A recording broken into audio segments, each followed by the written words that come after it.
Mummy రోజు big boss చూసినావా? చూసిన. ఏం జరిగింది? చాలా మంచిగా అనిపించింది ఈసారి బిగ్ బాస్. ఎందుకు అని అంటే మళ్ళీ నిన్న కొందరు నామినేషన్స్ జరిగినాయి, కొందరు కాలేవు కదా. ఆ కొందరు ఇవాళ చేసిండ్రు. ప్రేరణ చేసింది, పృథ్వీరాజ్, నబీల్, నైనిక, ఇంకా నిఖిల్ వీళ్ళైతే చేసిండ్రు. వీళ్ళైతే చాలా మందిని అయితే చేసిండ్రు. ఇంకా అందరు ఏదో చెత్తబుట్ట బాటిల్దే చేస్తుండ్రు. సీత ఏదైతే టాపిక్ ఎత్తిందో అదే కంటిన్యూ అయిపోయింది. ఇంకా కొద్దిసేపు అదే కంటిన్యూ అవుతుంది, కొద్దిసేపు ఐ లవ్ యూ చెప్పుకుంటుండ్రు, కొద్దిసేపు మీరంతా అంటే ఇష్టమో అనిపిస్తుండ్రు, అంతా ఏదేదో మాట్లాడుతుండ్రు. ఇంకా ఫైనలీ అయితే నామినేషన్స్ అయితే అయిపోయినాయి.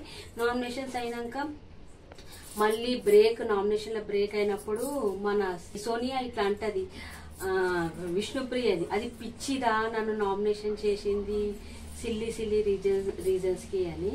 ఆమె అట్లా మాట్లాడడం తప్పు. ఇష్టం వచ్చినట్టు ఆమె అయితే అందరిని అంటది. వేరేళ్ళు ఎవరన్నా ఆమెనంటే ఇంకా పెద్ద ఇక మాట్లాడుతుంది. ఇదైతే అయిపోయింది ఫ్రెండ్స్.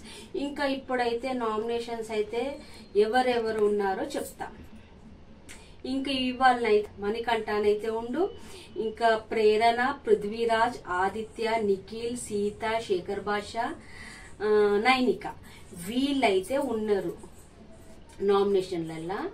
ఇంకా యష్మితోని బిగ్ బాస్ ఏమన్నాడు అని అంటే, ఆమె కొద్దిగా పవర్ ఉంది కదా చీఫ్ లాగా. ఇంకా ఆమె ఎవరినన్నా ఒకళ్ళని సేవ్ చేయొచ్చు, ఎవరినన్నా డైరెక్ట్ నామినేషన్ చేయొచ్చు. ఇంకా ఆమెకు కొద్దిగా ఏంది పవర్ ఉంది కదా. ఆమెనైతే సేఫ్ ఎవరిని చేసింది అంటే ప్రేరణనైతే చేసింది సేఫ్. ప్రేరణ ఎందుకు చేసింది అంటే, మీరు అంతా చెత్తబుట్టది బాటిల్ అంటున్నారు, నేను కూడా ఉన్నా, అది తప్పు, జస్ట్ ఆమె కామెడీగా చేసింది, దాన్ని టార్గెట్ చేసి ఆమెను అందరినీ నామినేట్ చేసిందని. ఇంకా డైరెక్ట్ నామినేషన్ ఎవరిని చేసిందంటే విష్ణుప్రియని చేసింది. విష్ణుప్రియని చేస్తే విష్ణుప్రియ రేస్ చెయ్యాలి కదా. విష్ణుప్రియ కూడా సేమ్ యాజ్ ఇట్ ఈస్ బేబక్క లాగానే మాట్లాడుతుంది. నెక్స్ట్ వీక్ ఆమె కూడా ఇంట్లోనే వెళ్ళిపోతుందేమో.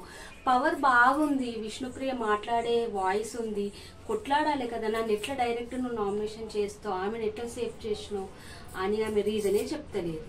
జస్ట్ అట్లా అట్లా మాట్లాడింది, అయిపోయింది. ఇంకా బిగ్ బాస్ అయితే వీళ్ళకైతే ఒకటైతే ఇస్తారు టాస్క్ అనేది. టాస్క్ అయితే కాదు, జస్ట్ మీరైతే ఇంట్లో ఏవే వస్తువులు తినని, వండినవి, వండని అన్ని స్టోర్ రూమ్ లో పెట్టాలి అని అంటే, ఇంకా వాళ్ళైతే అన్ని పెట్టేసేస్తారు. అప్పటికి చాలా మంది తింటుంటారు. అయినా చూసి బిగ్ బాస్ 5 minutes టైం ఇస్తారు.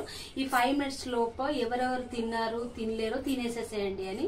ఇంకా అందరు అయితే ఎట్లా ఎగబడతారంట, బాబా మనమే అనుకున్నాము మనకంటే ఘోరంగా ఉంటారు వాళ్ళైతే. ఇంట్లో ఉన్న వాళ్ళైతే అందరు ఎట్లా అంటే అట్లా ఇష్టం వచ్చినట్టు తిన్నారు.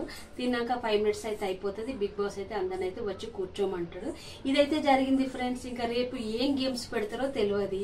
ఇంకా నా రివ్యూ నచ్చితే ప్లీజ్ అండి లైక్ షేర్ సబ్స్క్రైబ్ చేయడం మర్చిపోకండి. ఫస్ట్ నుండి లాస్ట్ దాకా స్కిప్ చేయకుండా చూడండి అందరూ. ప్లీజ్ అండి సపోర్ట్ చేయండి. ఓకే అండి, గుడ్ నైట్, బాయ్.